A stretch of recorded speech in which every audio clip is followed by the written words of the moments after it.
Hey everybody. As we saw in today's hearing in Congress, Dr. Fauci is yet the latest example of how the Democrat elite in Washington will stop at absolutely nothing in their crusade for more control and more power, which obviously comes at the expense of our freedom, the expense of the interests of the American people. So Dr. Fauci is just the latest amongst the worst offenders. Sadly, there are so many examples that we can point to. You guys who watch me know that I use the word Democrat elite a lot. People ask me, who are these Democrat elite that you speak of? Yes, it's people like Joe Biden, people like Hillary Clinton, Nancy Pelosi, and Chuck Schumer. But it's important to recognize that it is also unelected officials like Fauci, who has shown throughout his entire career serving under both Democrat and Republican administrations through his actions that he serves his own interests and the interests of big pharma and big government consistently over the interests of the American people. The insidious part about this is that he and others take these actions and abuse their power in the name of working for our best interests when in fact they are doing the exact opposite. For example, as you remember during COVID, Dr. Fauci demanded that we place blind faith in him and the government. They said, just trust us. Just trust the science, that we are acting in the interest of your public health. But over time, we saw what it was really about. It was about control. It was about more money, huge amounts of money, our taxpayer dollars being put directly into the pockets of big pharma. They didn't care about the truth. In fact, they outwardly and very brazenly rejected science, rejected the truth, and just labeled their lies as science and the truth. Now we know Fauci has lied to Congress numerous times, including the lie that the National Institute of Health did not and does not perform or fund gain of function research. This is a serious one, and it's a crime that Democrats have imprisoned Republicans for, lying under oath before Congress.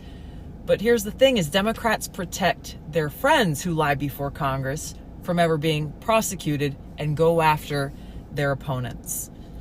We also know now that Fauci's team has been exposed through hearings yesterday and today. They worked behind the scenes to cover up the origins of the COVID outbreak. Fauci knew about it. He was CC'd on those emails, and he allowed it to happen and then lied to Congress about it.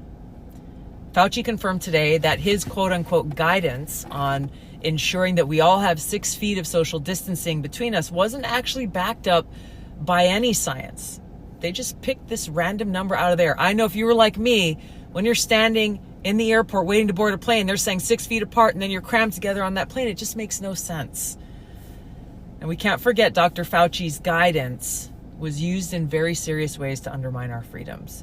He stopped us from freely worshiping in church or even outdoor services and drive-through services while still allowing drive-through fast food restaurants to remain open, while still allowing bars, strip clubs, and liquor stores to remain open.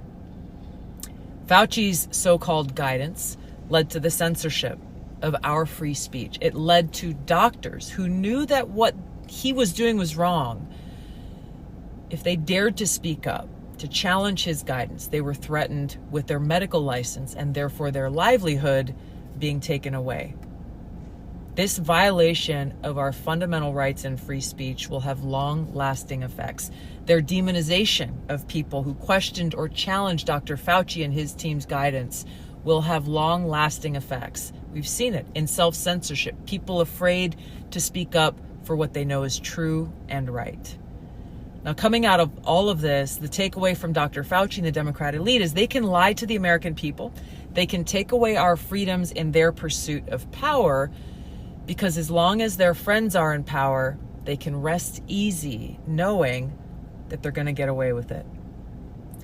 So here's the bottom line. We cannot allow politicians and leaders who abuse their power to remain in power. Our ability to bring about this change is in our hands. We must hold them to account so this doesn't happen again.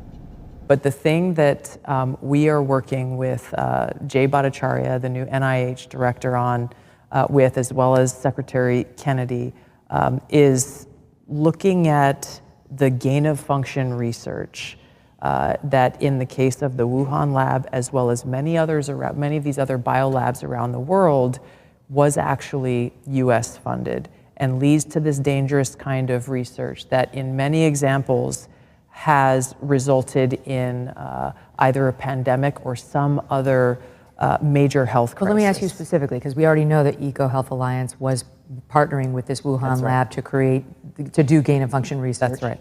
We just have never been able to have somebody say, it was that exact experiment that led to this COVID bug. But have we gotten there? What's the new thing that you're digging in on? We are working on that with Jay Bhattacharya and look forward to being able to share that, hopefully very soon. Okay. That specific link. Correct, between the gain of function research and what we saw with COVID-19. I mean, that would be extraordinary because just so the audience knows, if that's true, if it was Peter Daszak's research with the Wuhan so-called bat lady that caused this pandemic, then we did fund it. Then Anthony Fauci helped fund the pandemic. The thing that he denied over and over and over to Senator Rand Paul's questioning.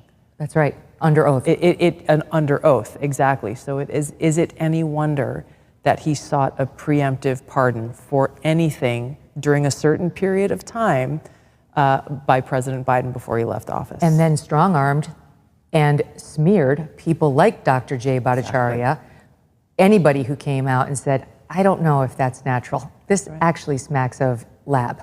And the reason why this is so important is not just what happened in the past, it's because this gain of function research is happening in biolabs around the world. We have to end this gain of function research and provide the evidence that shows exactly why and how it's in our best interest, the American people's best interest, to bring about an end to it.